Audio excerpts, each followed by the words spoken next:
Je pense même qu'on n'est globalement pas dans une crise immobilière, on est dans une crise économique. On parle beaucoup d'immobilier aujourd'hui parce que l'immobilier déteste les chocs violents. C'est une classe d'actifs qui n'aime pas qu'on la perturbe, qu'on la secoue trop fort. Et en l'occurrence, 400 points de base, c'est la secouer beaucoup trop fort et donc ça réagit tout de suite.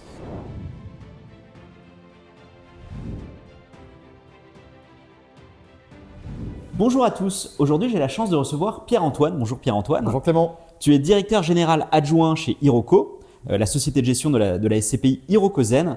Et aujourd'hui on va revenir sur l'événement qui a marqué tout le monde dans l'univers de la SCPI cet été, cette demande de l'AMF de réévaluer le patrimoine des SCPI. Alors, que s'est-il passé exactement ? Oui, avec plaisir. Donc effectivement, ça a été assez surprenant. Cet été, nous avons reçu en tant que société de gestion qui gérons donc des SCPI, un courrier de nos associations. Alors en l'occurrence, nous on est à la SPIM, mais l'AFG l'a également envoyé, qui était une demande donc, de l'autorité des marchés financiers, notre régulateur, de nous assurer que le prix payé par les épargnants qui rentrent sur une SCPI est le juste prix compte tenu de la remontée des taux. Donc ça consistait à faire quoi ? Ça consistait effectivement à vérifier que les prix des actifs immobiliers détenus par les SCPI n'avaient pas trop évolué pendant l'été, et c'est assez surprenant effectivement puisque le principe même de la SCPI, ce sont des expertises à fin d'année qui permet effectivement de fixer les valeurs de part. Absolument. Et donc là, ce que ça veut dire, c'est que vous avez comparé le prix par rapport au 31 décembre 2022. Donc en fait, sur une période de 6 mois. Exactement, c'était la nouveauté, c'est qu'on l'a fait à 6 mois d'intervalle cet été. Ouais. Et alors on pourrait se dire, sur l'immobilier, il y a quand même souvent une inertie que 6 mois, finalement, ça ne devrait pas bouger tant que ça. Et là, surprise, ça a finalement pas mal bougé, en tout cas chez certains. Est-ce que tu peux nous détailler en particulier, notamment les classes d'actifs ou les types de SCPI qui ont vu leur prix d'expertise d'abord, puis pour certaines leur prix de part se réévaluer à la baisse. Ouais. En fait, alors, le mouvement de fond, il a commencé plutôt l'été dernier. Après, il a été très intensif, très intense, puisqu'on s'est pris 400 points de base quand même de taux en un an, ce qui est quand même une première. On peut s'en féliciter. Et donc, ça a eu évidemment une répercussion immédiate sur l'immobilier, puisque c'est directement corrélé. Et à ces niveaux-là d'augmentation de taux, évidemment, quelques mois ça joue, enfin en tout cas, passer de 0 à 400 points de base, c'est considérable. Et donc, il y a forcément un besoin, entre guillemets, de reconstitution de primes de risque, puisque le rendement sans risque flambe. Et en parallèle, les rendements qu'on avait dit hier sur l'immobilier ne sont plus cohérents justement par rapport à ce rendement sans risque. Alors tu peux peut-être détailler, parce qu'effectivement le rendement sans risque, c'est généralement en France l'OAT, l'obligation d'État français. Alors rappelle-nous peut-être ce qu'est cette prime de risque. Oui, alors effectivement, quand on veut s'assurer du juste prix, ou en tout cas du bon rendement d'un actif immobilier, on compare, comme tu le dis très justement, généralement l'OAT 10 ans en France qui est considéré à tort ou à raison comme l'actif sans risque par excellence, et on prend le meilleur immeuble de bureau, ce qu'on appelle le prime à Paris. Et donc là, typiquement pour donner une idée, c'est j'achète l'immeuble de bureau de Louvre, puisqu'il est très bien placé à côté d'Opéra, et quel rendement je dois en attendre. Et en fait, la différence entre le rendement de l'actif sans risque et le rendement de l'immobilier, c'est ce qu'on appelle la prime de risque, et qui permet de mesurer si on rémunère de la bonne manière le risque que l'on prend en achetant de l'immobilier. Parce qu'effectivement, quand vous achetez de l'immobilier, vous avez des risques, notamment risque de perte en capital ou de non-encaissement des loyers. Et de liquidité également. Évidemment. Super. Et donc, ce qui s'est passé, c'est que lors de cette réévaluation, donc tu le disais, on s'est rendu compte que certains des biens avaient fortement baissé. On a récemment mené une analyse, on a vu que sur certaines SCPI, ça avait été extrêmement drastique, plutôt de ce qu'on a pu en voir sur des très grosses SCPI, des SCPI souvent bancaires et de bureaux. Oui, exactement. Alors, il y a eu quelques gros acteurs qui ont, entre guillemets, dégainé sur une baisse de prix de part. Donc, en fait, ils ont réévalué leur patrimoine, donc avec des expertises indépendantes ou non, d'ailleurs, parce que certaines sociétés de gestion ont fait le choix de faire des expertises internes, d'autres indépendantes. Donc ça, c'était à discrétion de la société de gestion, avoir effectivement la méthodologie. Mais néanmoins, certains acteurs, et qui représentent mine de rien 30% de la capitalisation totale en fait, des SCPI, c'est pour ça que ça a fait grand bruit, ont annoncé des baisses de prix de part parce que leur patrimoine s'était fortement dévalué. Et donc parmi celles-ci, on peut citer évidemment Amundi, BNP, AEW, donc ce sont effectivement des SCPI dites banques assureurs. Et le choc a été assez violent, il a été largement repris cet été, notamment par la presse, qui a notamment cité, ou titré plutôt, que c'était la fin des SCPI, que la martingale était trop belle, qu'on ne pouvait pas collecter 10 milliards d'euros indéfiniment par an, et que le bureau était fichu. Donc justement, pour revenir à ta question, ces SCPI sont historiquement très bureaux, un peu de commerce, parce que c'est un peu la genèse de la SCPI. Historiquement, le terrain de jeu des SCPI, c'est j'achète du bureau, souvent bien placé d'ailleurs, en France, et ça c'est mon terrain de jeu. Or, quand vous avez été asset manager SCPI qui a énormément collecté dans une période quand même une anomalie, parce que c'était une période avec une anomalie. Taux d'intérêt à zéro, évidemment. Taux d'intérêt à zéro, voire négatif, entre 2013 et 2023 ou 2022, et que vous avez donc beaucoup collecté et donc beaucoup investi, et vous avez acheté le marché parce que vous n'aviez pas de possibilité d'aller en dehors du marché. Vos statuts, les statuts de la SCPI, c'est j'achète du bureau en France. Donc vous ne pouvez pas faire n'importe quoi. Et quand vous vous appelez Amundi, que vous collectez beaucoup, vous achetez le marché. Et si ce marché vaut aujourd'hui moins cher parce que les taux ont fortement augmenté, de la même manière, mécaniquement, les prix d'immobilier, donc le sous-jacent de votre SCPI, baisse en valeur. Et alors tu le rappelais, tu disais que effectivement certains journaux titraient sur la fin de la SCPI. Du coup, je te pose la question, est-ce la fin de la SCPI? Alors, je ne pense pas. La SCPI, alors évidemment, on ne te le souhaite pas en tout cas, mais à moi non plus d'ailleurs. Ça m'arrange en disant ça, mais la SCPI, il faut presque la voir comme une enveloppe. Ça n'a pas de sens de dire que la SCPI est morte. La SCPI, c'est juste un nom générique pour plein de choses. Évidemment, toutes les SCPI ont les mêmes caractéristiques fondamentales. Néanmoins, elles n'ont pas toutes la même stratégie de gestion. Elles n'ont pas toutes, par rapport à ce que je disais tout à l'heure, le même terrain de jeu. Certaines sont diversifiées, certaines sont monothématiques, certaines investissent uniquement en France, d'autres à l'étranger, d'autres ont des frais de souscription, pendant que d'autres n'ont pas de frais de souscription comme Hirokozen. Donc effectivement, dire que la SCPI est morte, ça n'a aucun sens. Et aujourd'hui, plus que jamais, je pense qu'il faut parler du marché des SCPI. Et effectivement, les SCPI qui aujourd'hui n'ont pas ce stock typiquement d'un acteur historique qui a beaucoup collecté et beaucoup acheté dans un contexte de taux bas. Aujourd'hui, dès lors qu'elles collectent, parce que ce que je dis n'a de sens que si elles collectent, et qu'elles sont jeunes, peu de stock, et qu'elles achètent donc beaucoup dans un marché où il y a un repricing qui est profond, elles saisissent des opportunités avec des actifs présentant des rendements, un ratio rendement-risque très satisfaisant, et elles s'embarquent au final du rendement long terme qui est inédit par rapport à ces 10 dernières années. D'accord. Et alors du coup, ce que j'en comprends, c'est qu'en fin de compte, d'après toi, on n'est pas nécessairement dans une crise immobilière généralisée. Je pense même qu'on n'est globalement pas dans une crise immobilière, on est dans une crise économique. Encore une fois, on parle beaucoup de taux. D'ailleurs, depuis qu'on a commencé cet entretien, on parle de taux. Et en fait, ça ne sera clairement pas la seule classe d'actifs concernée, j'en suis convaincu.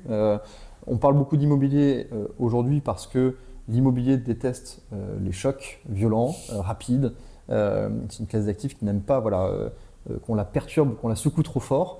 Et en l'occurrence, 400 points de base, c'est la secouer beaucoup trop fort. Et donc, ça a réagi tout de suite. Et donc, l'immobilier a été cette classe d'actifs qui a réagi. Ça a fait beaucoup parler. Et comme ça a été largement relayé, on est passé aussi à une crise de confiance et donc de liquidité où il y a eu des retraits massifs sur les SCPI certes, mais également sur les SCI pour tes investisseurs qui suivent le sujet plus globalement. En assurance vie. En assurance vie, exactement. Donc c'est de l'immobilier en assurance vie.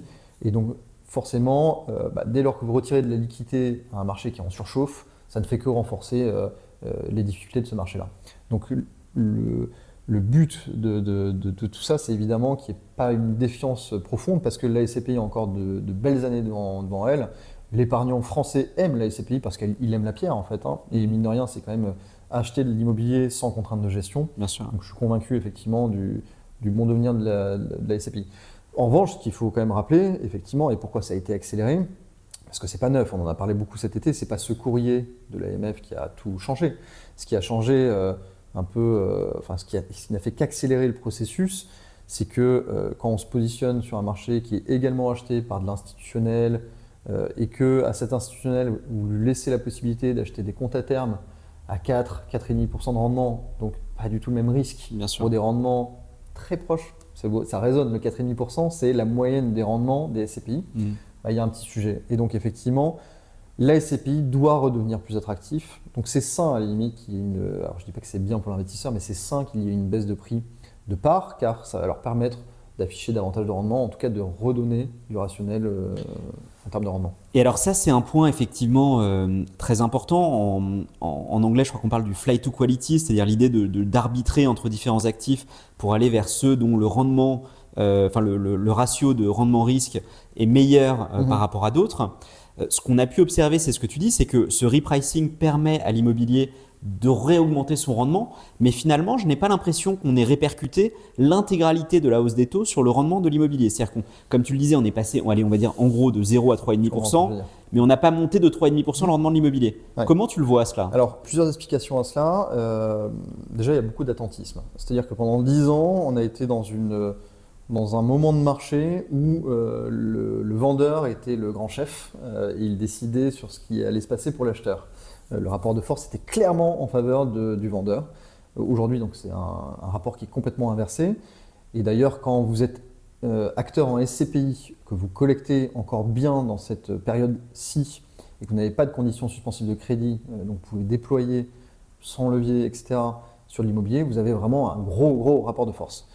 La réalité en revanche, c'est que le volume des transactions, c'est quand même largement affaissé. Il y a beaucoup moins de choses sur le marché parce qu'il y a un attentisme, parce qu'il y a moins de vendeurs. Certains préfèrent passer cette période un peu délicate, attendre que ça s'apure parce qu'aujourd'hui, on voit des taux de rendement sur certains actifs, notamment en bureau, qui voient un repricing qui est parfois même complètement déconnecté de la réalité, parfois trop violent, c'est notre sentiment. Effectivement, certains acteurs préfèrent attendre avant de remettre en marché leur immobilier. Et donc, il y a très peu de transactions et donc peu de comparables, donc on ne se rend pas compte encore de ce qui se passe. La réalité, cela dit, quand on regarde, nous, sur Hirokozen, ce que l'on a acheté depuis les débuts de la hausse de taux, c'est quand même qu'on va aller chercher davantage de rendement à l'acquisition. C'est une réalité. Donc il y a moins de volume, il y a moins, effectivement, c'est moins répercuté, mais c'est quand même une réalité. Et donc, de ce que tu dis, je comprends finalement que l'investisseur en SCPI pourrait s'attendre relativement légitimement à ce que les rendements moyens des SCPI augmentent dans les années qui viennent. Alors oui et non. J'ai envie de dire non, je vais commencer par le non. Non sur les SCPI qui ont déjà une capitalisation énorme, à coût de plusieurs milliards. Si elles ont embarqué des actifs qui, in fine, font qu'il y a un taux de distribution sur les SCPI à 4,5-5%, il ne faut pas s'attendre à un miracle parce que même si elles collectent beaucoup, ce serait une portion assez faible. Exactement. Donc le ratio collecte sur capitalisation étant tellement faible qu'il ne va pas se passer grand-chose. Et même si elles ont baissé le prix de la part de 10%, encore une fois, ce n'est pas suffisant pour passer de 4,5% de rendement à 7 ou 8. À 7 ou 8, c'est impossible. En revanche, là où tu as raison, c'est sur les SCPI jeunes. Alors ça tombe bien, on en est une. Il y en a d'autres. Effectivement, dès lors que tu achètes le marché et que ce marché a fortement progressé, tu vas effectivement servir potentiellement tes investisseurs avec un rendement supérieur. C'est le cas sur Hirokozen. On s'était donné comme objectif non garanti, évidemment j'insiste là-dessus, de faire pour 2023, au-delà, encore une fois, de notre objectif non garanti de 5,50, on pensait faire 6,50% de taux de distribution pour 2023. Aujourd'hui, compte tenu du contexte, de ce que l'on achète, on est légitimement convaincu. On pense pouvoir cibler, encore une fois de manière non garantie, un rendement plutôt proche des 7%. Mais pourquoi? Parce qu'effectivement, on a aujourd'hui des opportunités présentant des meilleurs rendements et que c'est significatif dans notre capitalisation totale. D'accord, alors justement, c'est la question que j'allais te poser, c'est que vous avez dépassé récemment les 400 millions de capitalisation. Aujourd'hui, la collecte représente quel pourcentage du stock? Donc en fait, entre guillemets, dans quelle mesure êtes-vous capable d'aller chercher de la surperformance sur les nouveaux actifs?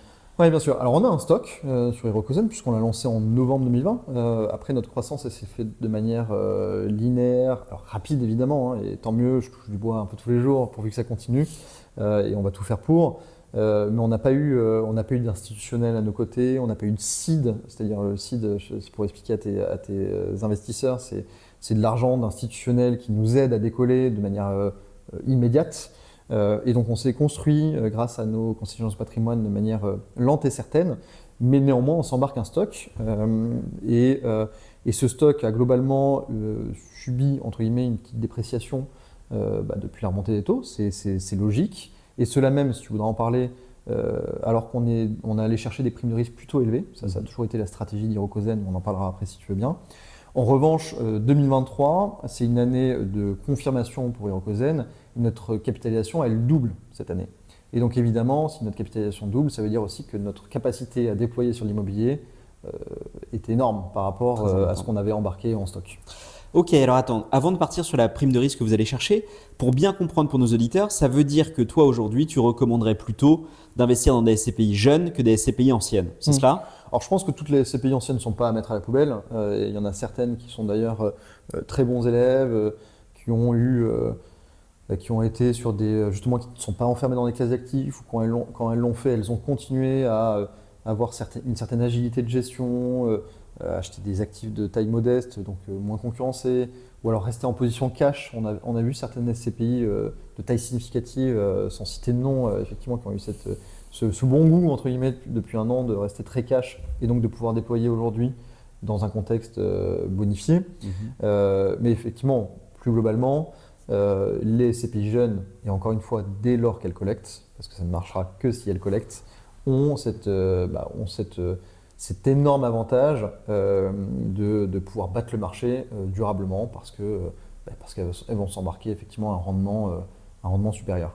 Et d'ailleurs, ça change même l'adage qu'on dit souvent sur les SCPI. Souvent, on dit à un investisseur qui veut se positionner dans les SCPI, en bon patriarche, va sur la SCPI bon père de famille qui a une capitalisation énorme. Vu qu'on est sorti de cette anomalie, encore une fois, de taux, c'est un peu tout l'inverse qu'il faudrait dire aujourd'hui. Ok, excellent. Et donc peut-être question juste subsidiaire par rapport à ça. Donc plutôt SCPI jeune que SCPI ancienne, jeune qui collecte.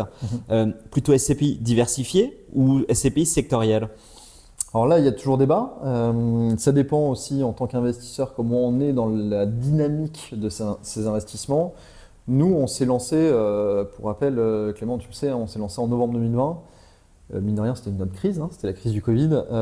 Donc dans un contexte immobilier qui était quand même très chahuté, où il fallait surtout pas faire d'hôtellerie, où le bureau, c'est vrai qu'on parle beaucoup de la mort justement du bureau, on parle du télétravail en 2023, mais c'est pas un concept nouveau. Le télétravail, on en parlait déjà en 2018, déjà en 2015, ça a été accéléré avec le Covid. Bref, et donc évidemment, quand on a lancé la SCPI, on s'est dit, on va pas faire comme 99,9% des SCPI, c'est-à-dire très bureau, on va faire d'autres choses. Donc notre choix, ça a été de nous écarter de la thématique, même si la thématique à court terme peut être très intelligente. Par exemple, la logistique, il y avait un vrai essor pour la logistique. On l'a vu, effectivement. Voilà. Mais plutôt d'être multi-thématique, sans dogme, très opportuniste et de sous-pondérer, surpondérer les classes d'actifs justement en fonction des momentum. Alors pourquoi je dis en fonction des momentum? Parce qu'on est dans un très bon exemple, c'est un cas d'usage. Il y a quelques mois, on a fait l'acquisition de notre premier hôtel dans la 3e ville de Hollande, donc à Utrecht, avec un Holiday Inn avec un 15 ans ferme, alors qu'on se l'était, entre guillemets, entre nous, interdit en 2020 parce que c'était vraiment la classe d'actifs très compliquée. Excellent. Donc du coup, plutôt diversifié d'après toi, opportuniste, dans l'idée d'aller chercher les meilleurs rendements.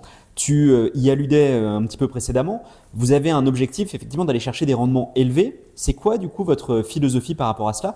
Comment on fait aujourd'hui pour aller servir du très haut rendement en SCPI? Ouais. Alors d'ailleurs, ça me permet de dire que cette diversification sectorielle, elle est également géographique pour être totale. Et donc le rendement, on va le chercher aussi en fonction des pays. Je vais m'expliquer vers la suite.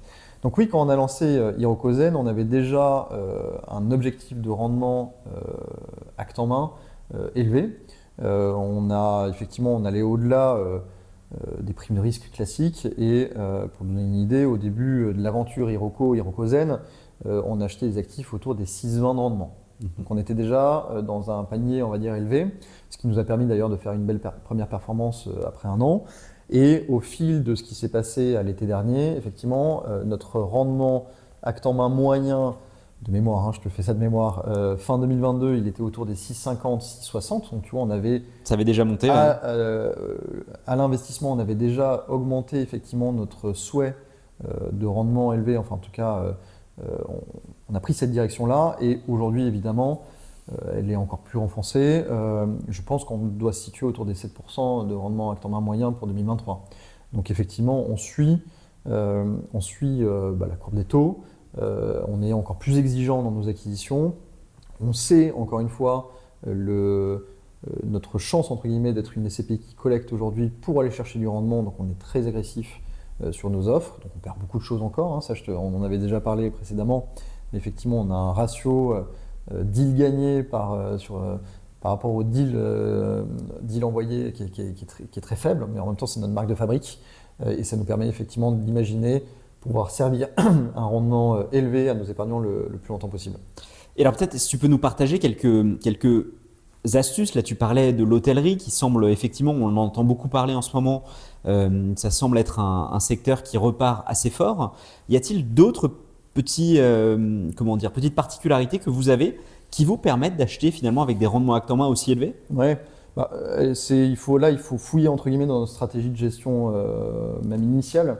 C'est-à-dire que, hormis le fait de ne pas avoir de dogme, une grosse caractéristique de gestion, c'est d'être ce qu'on appelle granulaire. On dit ça, alors granulaire, c'est un peu barbare comme terme, mais qu'est-ce que ça veut dire? Ça veut dire qu'on achète des actifs à taille modeste, entre 1 et 20 millions d'euros. Pour te donner une idée, cet été, donc on a atterri à peu près à 400 millions d'euros de capitalisation, à peu près 85 actifs en portefeuille. On avait une taille par actif de 5 millions d'euros. Donc vraiment tout petit.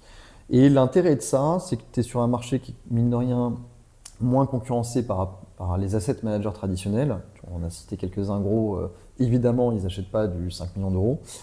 Et donc, tu peux être beaucoup plus agressif, négocier, pas tout à fait auprès des mêmes personnes, parce que c'est plus un marché de privé très fortuné, de foncières. Et donc, tu vas aller chercher un rendement à l'acquisition qui est plus élevé que si tu es sur un marché où il y a à peu près toute la place sur un actif à 30 millions. Ok, excellent. Mais ça change un peu, justement, avec le contexte actuel, où aujourd'hui, des méga deals, personne n'ose y aller. Enfin, tu vois, donc Oui. on peut voir. Mais bon, ça a toujours été effectivement un choix de gestion qui a été pertinent dans notre quête de rendement élevé. Ouais, donc Avec de finalement, la qualité, évidemment. s'éloigner de la concurrence, finalement, ça paraît Exactement. assez évident quand on le dit, mais c'est toujours un bon moyen d'aller acheter moins cher. Et c'est pas évident à mettre en place et pour ça, on a beaucoup recruté l'équipe IMO. Aujourd'hui, l'équipe immobilière d'Iroko, c'est une douzaine de personnes, ce qui est beaucoup pour une société de gestion jeune. Excellent. Et alors moi, du coup, j'aurais une dernière question pour toi. Finalement, vous avez la chance d'être opportuniste en termes de secteur, de géographie, tu le rappelais. Finalement, aujourd'hui, c'est où, dans quel pays qu'on fait les meilleures acquisitions? Difficile tes questions. Je pense qu'on peut en faire partout, dans le blague à part. Effectivement, la France, on ne peut pas renier ce terrain de jeu. Ça reste encore un pays où il y a énormément de transactions en immobilier d'entreprise. On est français, donc c'est accessoirement le marché a priori qu'on maîtrise le mieux. Pour autant, effectivement, il y a des pays qu'on regarde particulièrement en ce moment, compte tenu des événements économiques récents, c'est l'Allemagne.